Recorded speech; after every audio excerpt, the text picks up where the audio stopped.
Hello everybody, I am Debbie Kershaw and my passion is knitting and I'm here to share that with you. So I'm talking about the Lapis Tee today. Well, I'm calling it a tee, but the designer actually calls it a pullover. So I suppose I really should go with the designer's description. But back in sort of May time, I was looking for a nice tee pattern to knit for the summer. And I came across the Luminous Tee. We'll have a look at that a little bit later.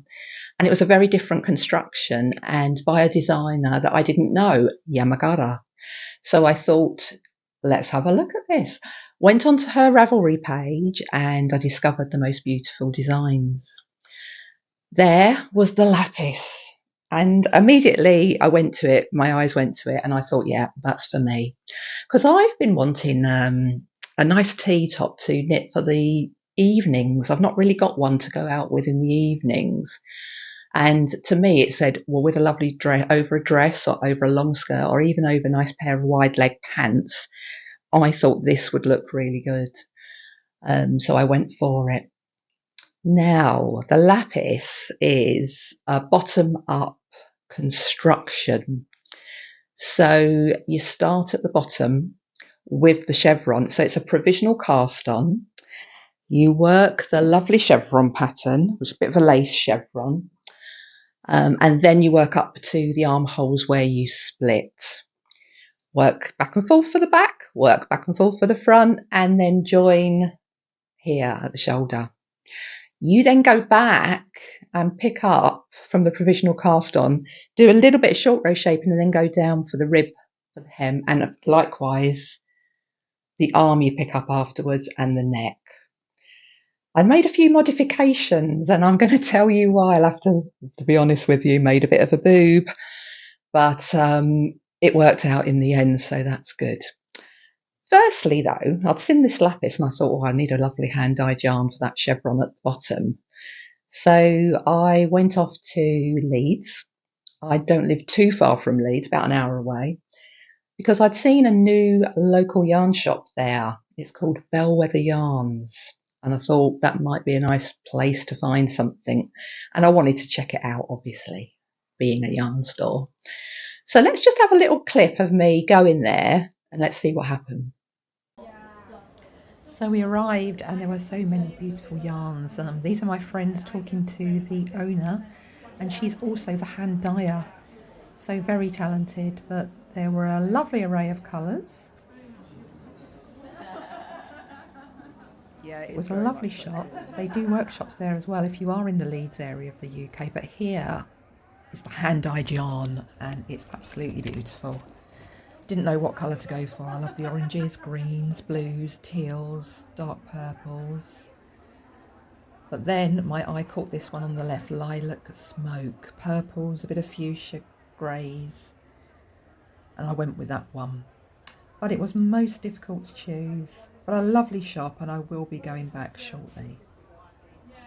So that's how I came to find the lilac smoke colourway from Bellwether Yarns, and it's really made a very beautiful chevron, I think, at the bottom here. I then went on to purple.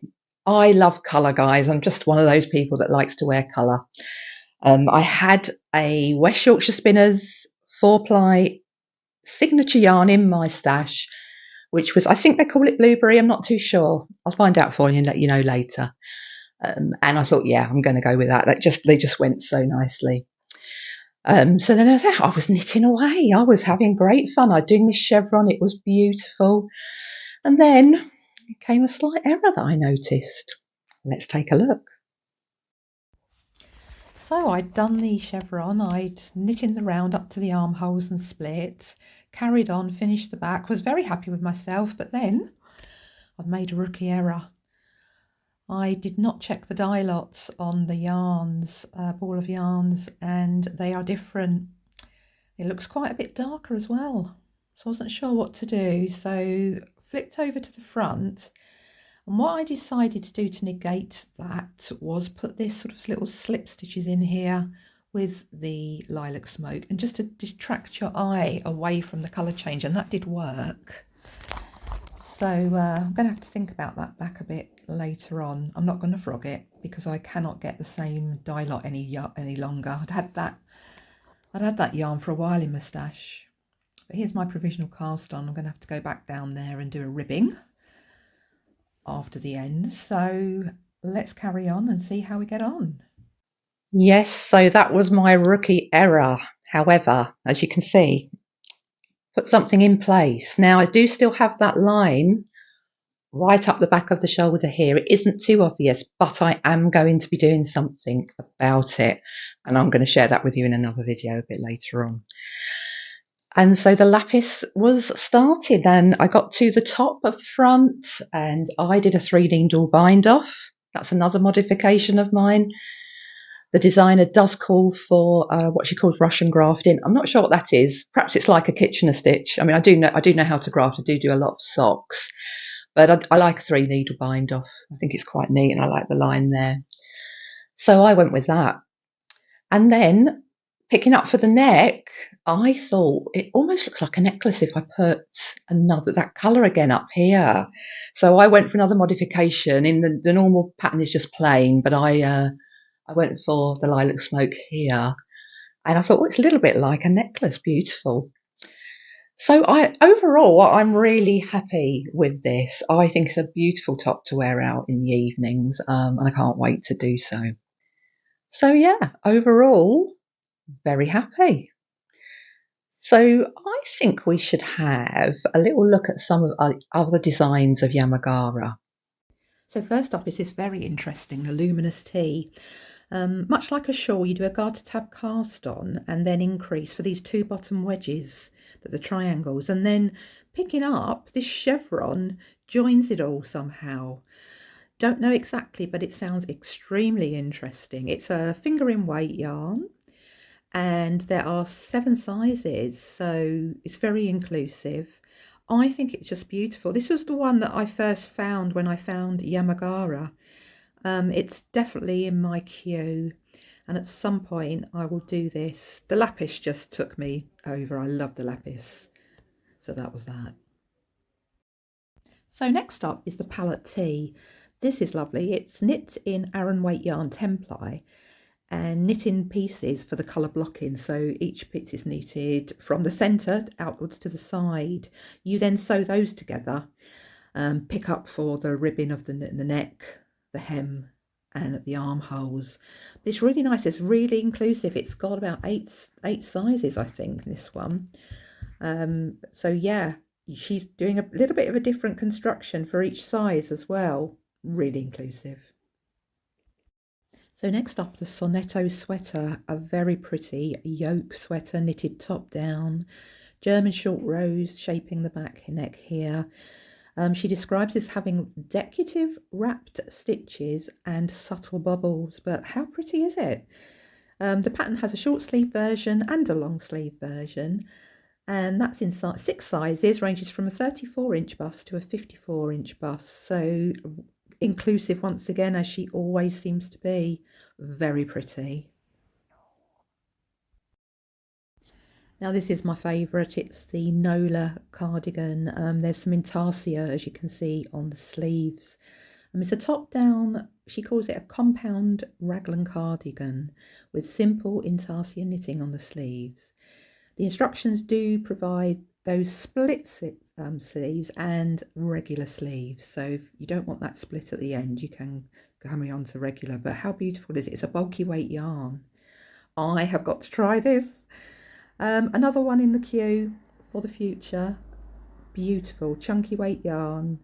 Lovely flower going down the side of her sleeve. And I think I will leave that split in. I love that. Oh, the Gardener's Prayer hat. Let's get this lovely stranded colourwork hat. There's a corrugated rib there. What I really like about it is that there's a little bit of embroidery to do, and I absolutely love doing that. I know not everyone does, but I do. And then we've got a felted bag, ZZ bag, a lovely big zigzag. So you knit this bag, put it in the wash, and it felts up, and then you attach the zipper. So interesting. And that scarf there you can buy for the handle if you like, or put on a different handle. but they're all just such lovely designs. Aren't they beautiful? I think you'll agree. Do check them out, see what you think. So just before I go, going to share plans now for the next project. And I have never done a truly Fair Isle project. I've done quite a lot of stranded colour work, but an actual Fair Isle piece. So I have chosen the Georgia Tam by Marie Wallin. Let's take a look. So yes, this is actually a free download on Ravelry. So why not download and join me knitting this one? So yeah, I can't wait to knit this. In fact, I'm going to cast that on this evening. Very excited. Do I have anything else to tell you? Yes, I do, actually. So I've got something else on the go in the background. I'm sure you can all guess what this is. Guys, this is my actual very first ranunculus. Where have I been? Very late to the party. I know that. I never knew what all the fuss was about, going to be honest, but I'm loving it. I'm doing this with a 4-ply yarn and mohair yarn held together. And it's lovely and red because I'm thinking of a Christmas jumper. So for me, that's going to be my Christmas jumper. So I'm working on that as well, and I'm still working away. Let's see what we can show you here. On my Applebee socks. I think I did show this on an earlier video, but look at those socks. Oh, these are the top of the socks. Going to call this the Applebee sock. So it's apples in all different colours. Just about to work the heel, and I'll come back and show you that next time. So all I'd like to say is thanks for watching, guys. I really do appreciate every minute of your time that you do watch me. Thank you so much. I'm going to crack on with this. I wish you all very happy knitting. If you've got any questions or comments, please leave them in the comments section and I'll get back to you. But I wish you a very happy knitting journey. See you next time.